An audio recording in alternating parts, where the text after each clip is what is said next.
Hey everyone, and welcome to my review looking back at the Turkish Grand Prix.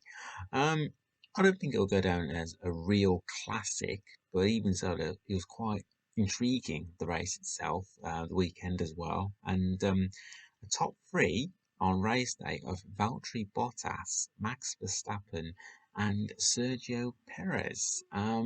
So I'm actually pleased that I remember if you did see my preview, I did predict that Verstappen and Perez would finish on podium. So I'm quite pleased with that. Although I did predict Landon Norris would win the race, but obviously that didn't happen. And we'll go on to talk about Lando later on. But we have to start with Valtteri Bottas and his first win of 2021. Look, it's been a difficult year for Valtteri. We know that, and I guess I guess it'd be tough for anyone being Lewis Hamilton's teammate.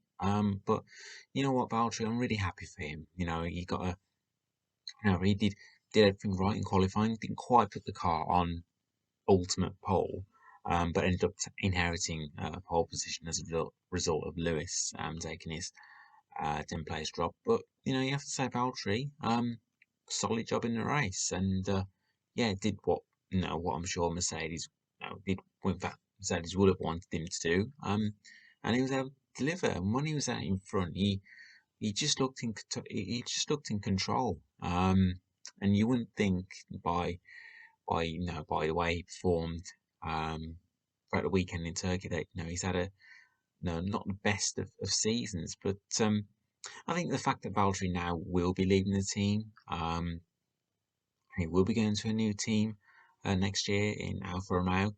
In a way, Valtteri can go out there and enjoy himself. But at the same time, obviously there's a constructors battle as well, so Valtteri's still got to play a big part in that. But yeah, I think overall, I think when Valtteri looks back at the weekend in Turkey, I think that will give him a lot more plenty of confidence, going into the remaining six races, and who knows, perhaps now Valtteri might win a couple of those, and maybe Mercedes, the constructors' title will swing in their way as a result of that.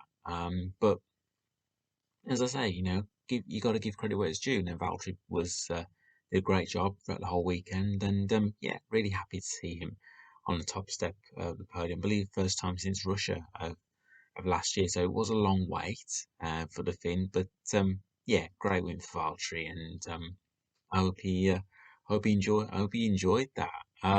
So we go on to talk about Lewis Hamilton and his weekend. I think it was always going to be about damage limitation, knowing that he was taking a penalty and a grid drop as well for Sunday's race.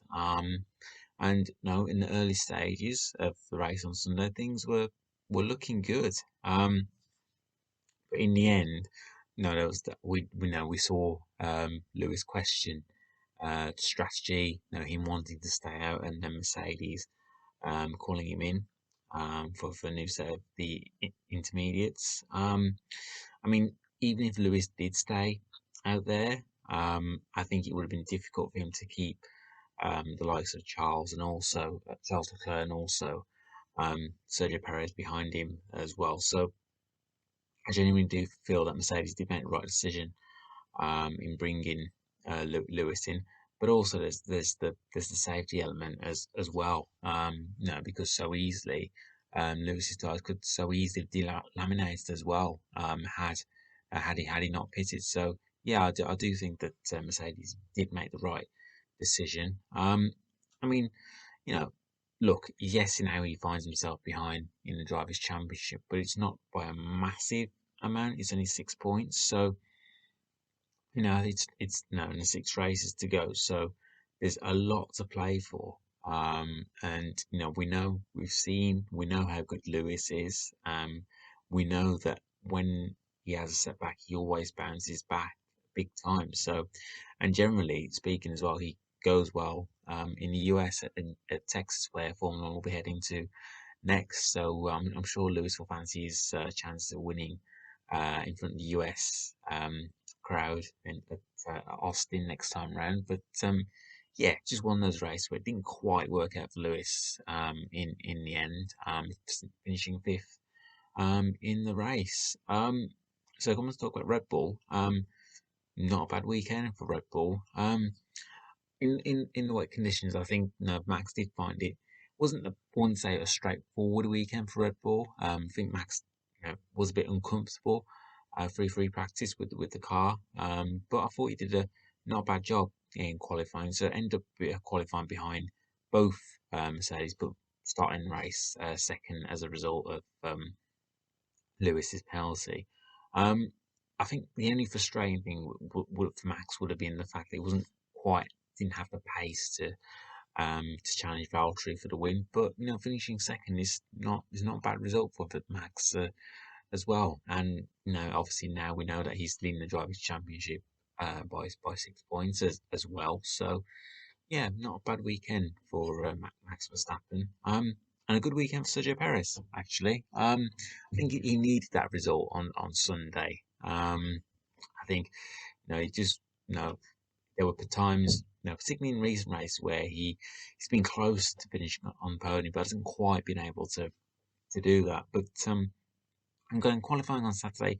Didn't quite go to plan. I think Red Bull would have liked him to have been in at least in that top four, but wasn't to be. But having said that, though, Perez did had a good race, and obviously we saw his battle with Lewis Hamilton, which was great to watch actually, and that's how it should be.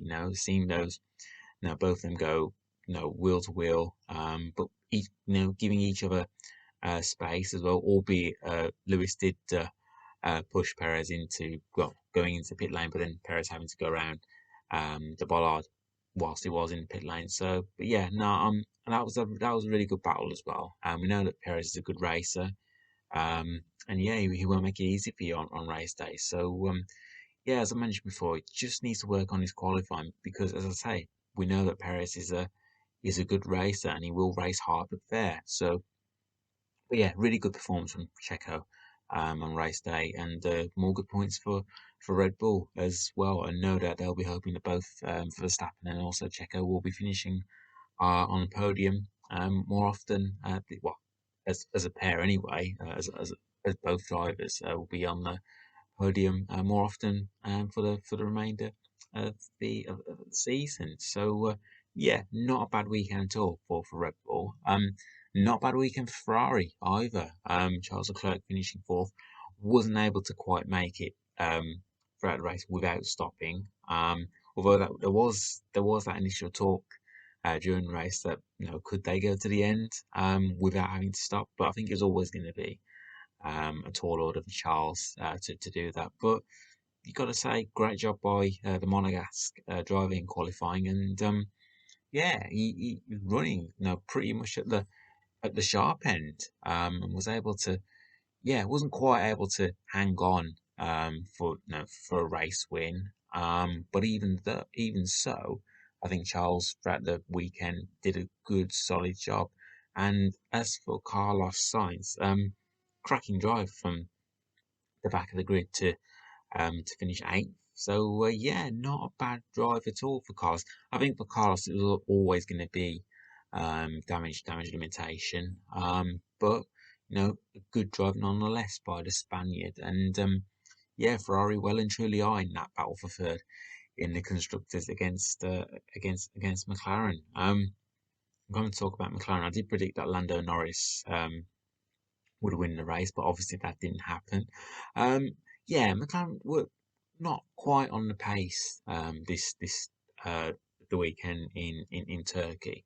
But Lando's still more good solid points for him and for the team as well. So not a bad weekend for Lando's side of the garage. For Daniel Ricciardo, difficult weekend. Wasn't quite up to. No, I think it was always going to be a difficult weekend after not making it into Q2 on Saturday. But yeah, not the best of weekends for Daniel, but I'm sure he will bounce back. And I think the Texas track could suit the McLaren actually. So I think McLaren will put in a stronger showing in the US. So yeah, don't be surprised if McLaren do bounce back strongly in the US. But we have to also talk about Pierre Gasly as well. A couple of disappointing results for the Frenchman recently, but boy, he was back on it the weekend in Turkey. Another fantastic qualifying session for the the Frenchman. Didn't quite get off to the best of starts on race day. So having a first lap collision with Fernando Alonso, and then having a 5 second penalty added onto his pit stop as a result of causing that collision. But even so, really strong showing from Pierre, and yeah, continues to be one of the drivers of the season for sure, and another great job from Pierre Gasly. And for Yuki Tsunoda, difficult race day after a promising qualifying session on Saturday. Wasn't able to capitalise on that into make it into a points finish on race day.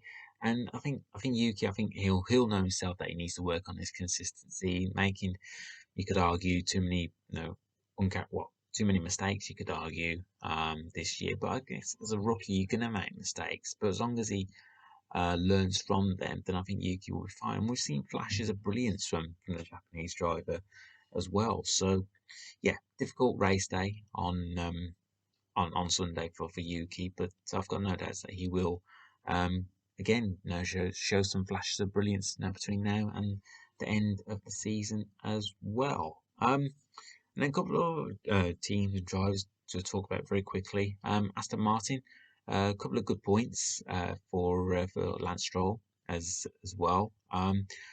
Lance always seems to what's the word? It always seems to perform well in those changeable conditions. So yeah, it wasn't quite at the sharp end in Turkey compared to last year, where he was able to put the Racing Point on pole on qualifying day last year.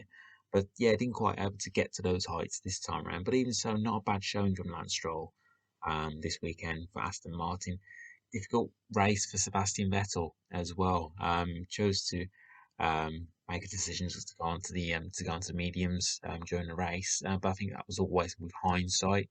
Perhaps Aston Martin wouldn't have done that, but you can understand why they went for that. You can understand the fact that outside points, nothing to lose, you might as well go for it. So I couldn't totally understand why Aston Martin did that.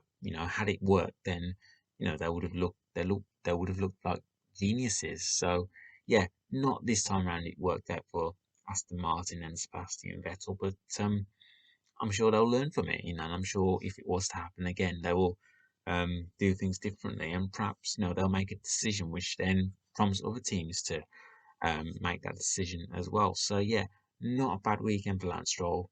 Difficult one for Sebastian Vettel. And then just want to talk about Alpine. Fantastic qualifying session from Fernando. Just spoken about on race day, being spun around by Pierre Gasly on the opening lap. Had it not been for that, I would have been really intrigued to see where Fernando would have been in the race if, as I say, if he had not been spun around. Could we have seen a battle between Lewis and Fernando on race day? Quite possibly. And I think that Alpine would have been, at least in contention for challenging for a podium. I think potentially. I think it would have been alongside Charles Leclerc. So yeah, a bit of a shame we didn't get to see Fernando at the sharp end in that Alpine on race day. And then Esteban Ocon finishing in the points as well, just picking up a solitary point for the team. So not a bad showing from Esteban on race day. So yeah, that is the end of my review, looking back at the Turkish Grand Prix. Next Grand Prix will be the US Grand Prix in Texas. Really enjoy seeing the Formula One cars go around the Austin track. I think it's a great track. I think the drivers like that track. So I think we'll be in for a very good race in Texas. And yeah, I'll be doing a preview looking ahead to the US Grand Prix. So I hope you all enjoyed Turkish Grand Prix, and I will catch up with all you guys and girls when I do a preview for the US Grand Prix. Take care, everyone.